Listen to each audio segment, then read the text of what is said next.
When it comes to wardrobe staples, the things that feel as good as they look are what we wear again and again. But finding those perfect closet additions can be tough, especially in the shoe department. Unless you're shopping at Rothy's, and they're sustainably made, machine-washable shoes that are built to last because they knit both style and comfort into every pair. The Rothy's signature sneaker combines game-changing comfort with a tirelessly cool look, so it goes with every outfit, from casual to elevated. And their one-of-a-kind driving loafers feel great with or without socks, and come in classic colors and eye-catching patterns. Forget about the break-in periods you expect from other shoes. The soft, flexible materials and wildly comfortable Rothy's insoles make their shoes one of the most wearable right out of the box. Find out what the hype is all about. Discover your new favorite pair of shoes and get $20 off your first purchase at rothys.com/hype. That's ROTHYS.com/hype. 5,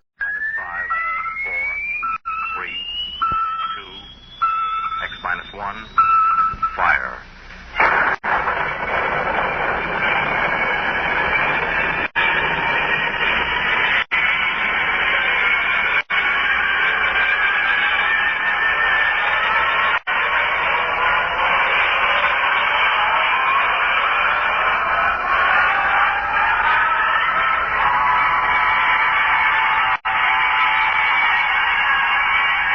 From the far horizons of the unknown come tales of new dimensions in time and space. These are stories of the future, adventures in which you'll live in a million, could be years, on 1,000 maybe worlds. The National Broadcasting Company, in cooperation with Galaxy Science Fiction Magazine, presents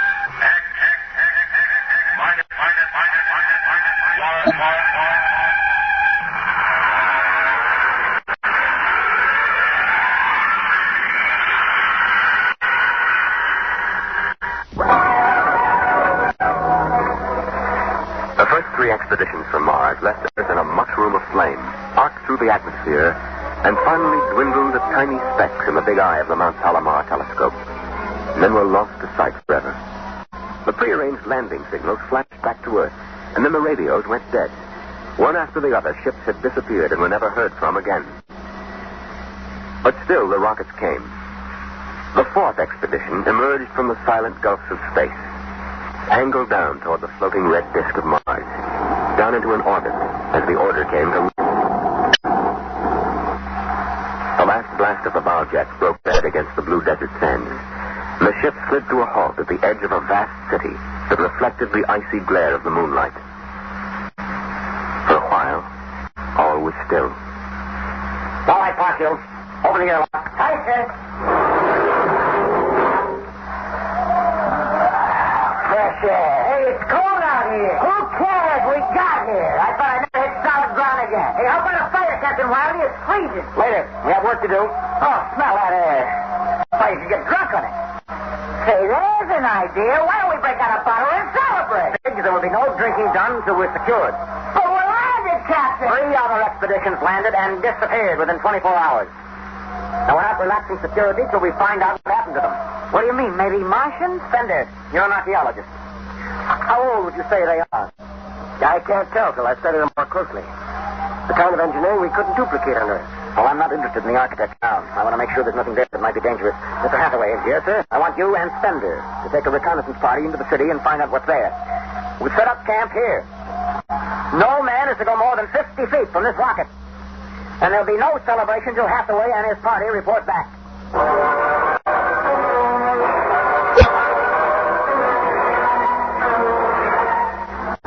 In the sea bottom, the wind stirred along faint vapors, and from the mountains, great stone visages looked upon the silvery rocket and the small fire. The sky was black overhead, as the 2 racing moons threw knife-edged double shadows on the desert. All right, come and get it. Go. What do you got these, Jackie? Sawdust, smothered in cold chicken fat. Good. I thought it was something like the meat. Hey, Captain, Mr. Hathaway's back. Oh, Captain Wilder. Oh, yes, over here, Mr. Hathaway. Well, most of the city's dead. Fender says it's been dead a good many thousand years, but we found one part about a mile over. What about it? People were living in it last week, sir. People? Martians. Where are they now? Dead. They found bodies, thousands of bodies. They hadn't been dead more than 10 days.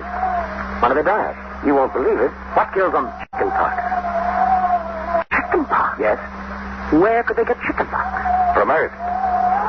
Oh, then the other rockets did get through. Yes. I don't know what the Martians did to them, but I sure know what they did to the Martians. They gave them chickenpox and wiped them out. They just didn't have any resistance to a nurse disease. Think of it, Captain. A race builds itself for 1 million years, refines itself, does everything it can to give itself respect and beauty, and then it dies. Of what? It's like saying the Greeks died of mumps or the proud Roman Empire collapsed because of athlete's foot. We didn't even give them a decent excuse for dying. We just gave them chicken pox. Bender, get hold of yourself. You didn't see those bodies, Captain. I know, it must have been a shock. You need a rest, a little relaxation. The Martians are dead. There's nothing you can do about that now. Hey, you hear that? The Martians are all dead. Come on, let's take out a bottle and open it up. I'm going to say, good Lord. They have to do that now. Isn't there time later to throw all beer cans into the canal? Bender, you're an idealist. They're not. All they know now is that they're safe. Little shouting won't hurt. You think too much.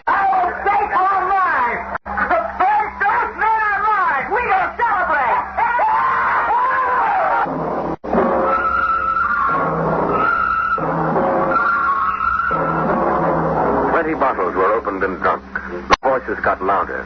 The earth laughs and shouts echoing across the empty Martian sand.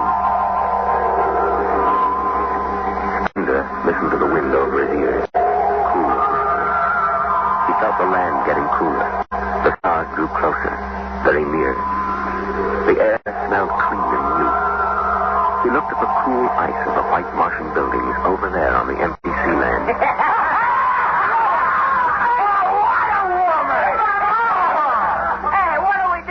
Bottles. Save them, stupid. There's a 2 cents to pound. Wait. How about that building? 2 to 1 on a buck. I can heave one right through that window. Here goes. Hey, double nothing on the next shot. Put that bottle down, Biggs. Who's there, Mr. Spender? Stop smashing those windows. What's the difference? The planet's ours now. I guess I can do anything with it I want. Drop that bottle or I'll knock the teeth out.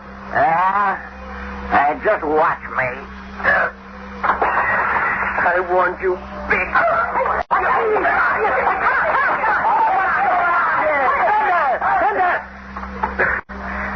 I did it. He's crazy, Captain. He just walked out and slugged me. All right, then. Thunder, you come with me. Now, suppose you explain. What was the idea? The noise, the drunken brawl. And the men are tired. It's been a long trip.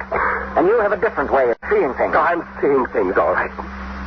I'm seeing how we'll ruin Mars. We'll rip it up and rip the skin off the way we've already ruined Earth. And is that why you hit Big? Yes. I couldn't stand the idea of them watching us make fools of ourselves. Them, the Martians. They're dead. They're all dead. But they know we're here. Doesn't an old thing always know when a new thing comes?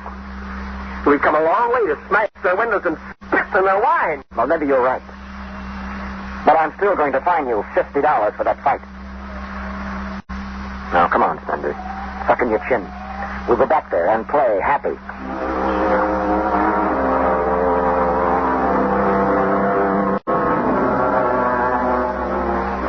Now they moved out into the moonlight across the desert.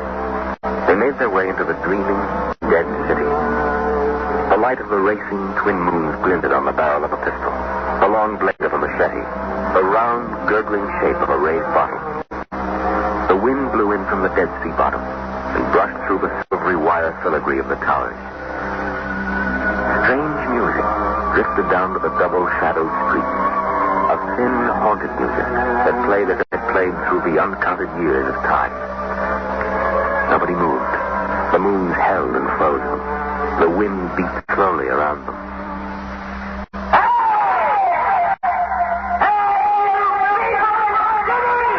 Big, I just want to make a little noise. What kind of a celebration is this, anyway? Come on.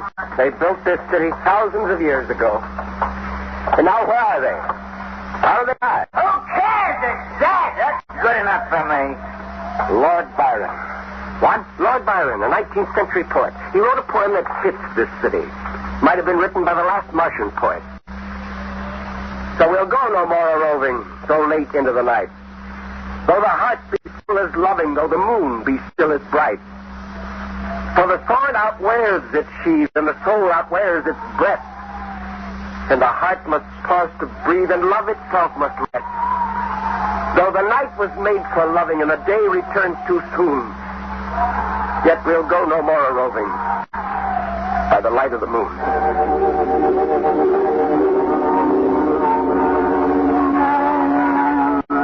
Without a word, the earth then stood in the center of the city. It was a clear night. There was not a sound except the music of the wind. At their feet lay a tiled court, worked into the shapes of ancient animals and images. They stood there, silvered by the double moons beneath the crystal towers of Mars. And then Biggs was sick, and the sour stench of liquor filled the cool air. The men of Earth had come to Mars. And Fender turned and walked away into the city, alone in the moonlight, never once stopping to look back.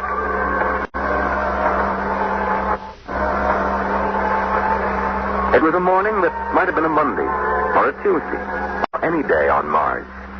Biggs was on the canal rim, his feet hung down in the cool water soaking, while he took the sun in his face. Hey, what are you doing back here, Biggs? Didn't you go out with the search party? Yeah. I come back.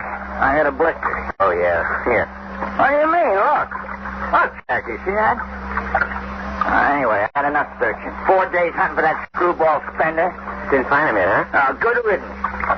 Oh, my feet. I'm going to soak them in the canal. If I was Wilder, I wouldn't worry about that nut spender. Let him go. He's a crack pot anyway. He's a little foggy upstairs, I guess. Hey, why don't you take your feet out of that canal, Biggs? I got to make coffee out of that water. Coffee? You call that stuff coffee? I had a motorcycle once that dripped grease that tasted better than that. Wait a minute, Biggs.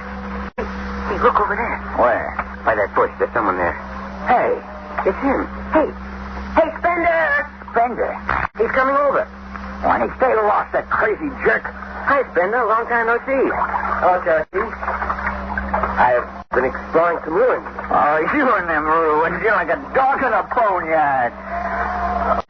What's the matter? Well, just say something. Where you been? Up in the hills. How would you say if I told you I found a Martian? Oh, yeah? Where? Never mind. Let me ask you a question.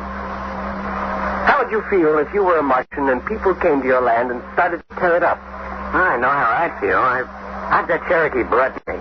My grandfather told me a lot of things about the way they kick the Indians around in the Oklahoma Territory. If there's any Martian around, I'm all for them. How about you, Big? Dead. They're all dead. There's a good thing, too. Well, I found a Martian.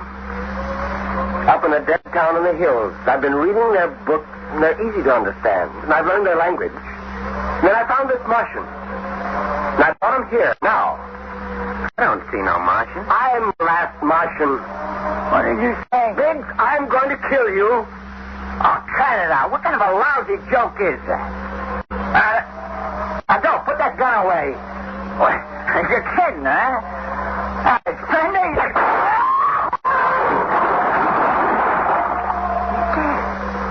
you killed him. You can come with me, Cherokee. You're an Indian. You know how the Martians would feel. You can be with me in this. You killed him. You just killed him. You deserved it. You're crazy. I am.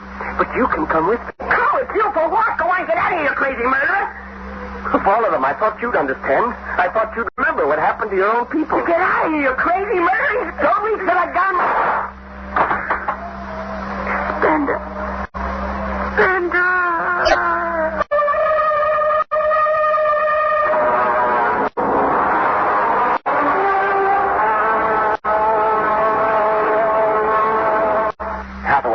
Break out the arms locker. Issue pistols, rifles, and grenades. Yes, sir. And you'd better get the Bible out of the navigation chest, please. Have to bury these two. Parker, you start digging a grave. How about Spender? We'll have to go up in the hills and find him. Just let me at him with my bare hands, a crazy murdering lout. Enough, Parker. Man is sick. He must be. Pick my eye. That's enough. Now grab a shovel and start digging.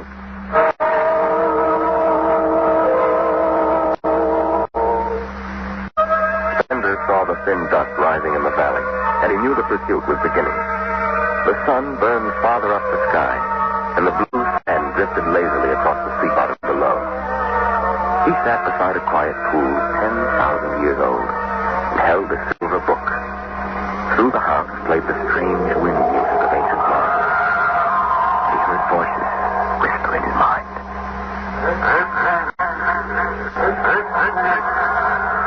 I hear you. I've always heard you. Even down there on Earth. No, I won't run. What's the use? Live? What for? To see them stare down your temples and put up hot dog stands? They've seen me now. They know I'm up here. They're Wilder now. I've got him right in my sights. Funny, he hasn't ordered them to use grenades. They could lob one right up here and blow me to bits. And maybe the captain thinks I'm too nice to be blown to bits. He wants my desk to be clean. Just one bullet hole in me, nothing messy. And why? Because he understands me. The only one in the crew who ever did. Well, at least I can do the same for him. Just one bullet in his head and nice clean desk. All I have to do is pull the trigger and no use. I can't do it to him. Thunder! Thunder! Can you hear me? Thunder! I hear you, Captain. What do you want? Talk! Food! All right. Come on up. Leave your gun down there and keep your hands up.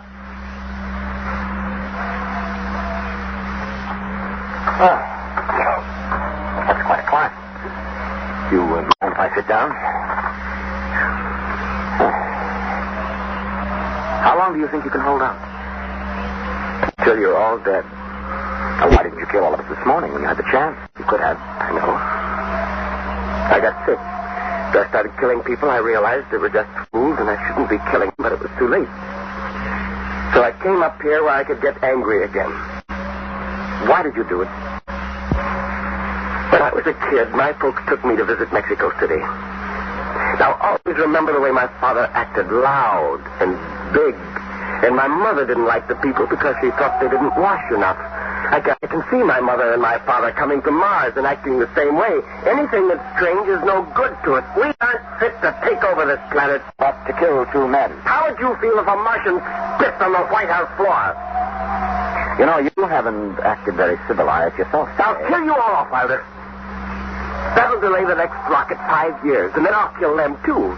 And if I'm lucky, I'll live to be 60. And I'll meet every expedition that lands on Mars. Oh, I'll be very friendly. I'll explain our rocket blew up one day. And then I'll kill them off. I'll save Mars for half a century. And by then, maybe the Earth people will give up. And yet you're outnumbered. We already have you surrounded. In an hour, you will be dead. I found an underground passage that'll take me back in the hills, Wilder. I'll go back there. And then I'll pick you off one by one. We'll see. Well, it's a nice town you've got here, Spender. Beautiful. I'd like to live here. You can. Join me. Do not like them. Why go back to them, Captain? I'll show you what a good life these people had. No, there's too much Earth blood in me. I may even agree with you about all this, but that does not change what I must do. You won't stay? No. This is your last chance, Spender. Look, you... Now, come along with me quietly. No. One last thing. If you win, do me a favor. Try to see that they don't tear this planet apart. Right. If it helps, just think of me as a very crazy fellow who went berserk one summer day. Be easier on you that way. Now, I'll think that over. So long, Spender. Bye, Captain. Good luck. The men spread out again, walking and then running on the hot hillside places where there would be sudden cool grottos that smelled of moss, and sudden open blasting places that smelled of sun or stone. The men ran and ducked and ran and squatted in the shadows. Captain Wilder hugged the rock warmed by the sun.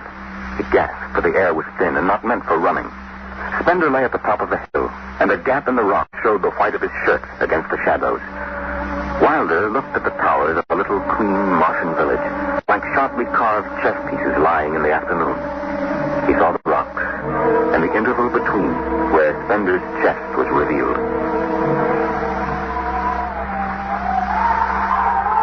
Go on, Spender. Get out. You only got a few seconds to escape. Go on, get out of the cave. Come back later. Okay, go now. I've got to win this. I've got to think that I'm right. Pull this trigger.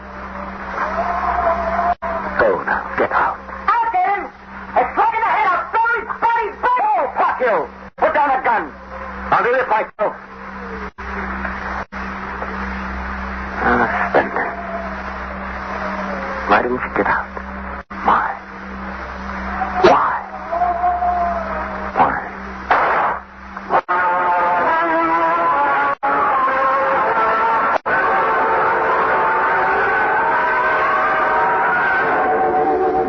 They buried him in that ancient valley town, where the music of the wind played on through the days and the nights.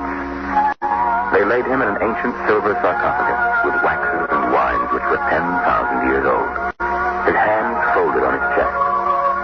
The last they saw of him was his peaceful face in the cold silver light of the racing twin moon.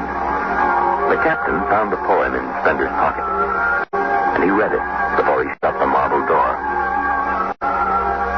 So we'll go no more a-roving so late into the night. For the heart be still as loving, and the moon be still as bright. Though the night was made for loving, and the day returns too soon, yet we'll go no more a-roving by the light of the moon.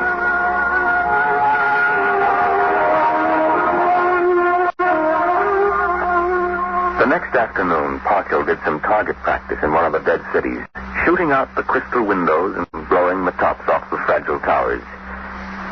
Captain Wilder caught Parkhill and nearly knocked his teeth out.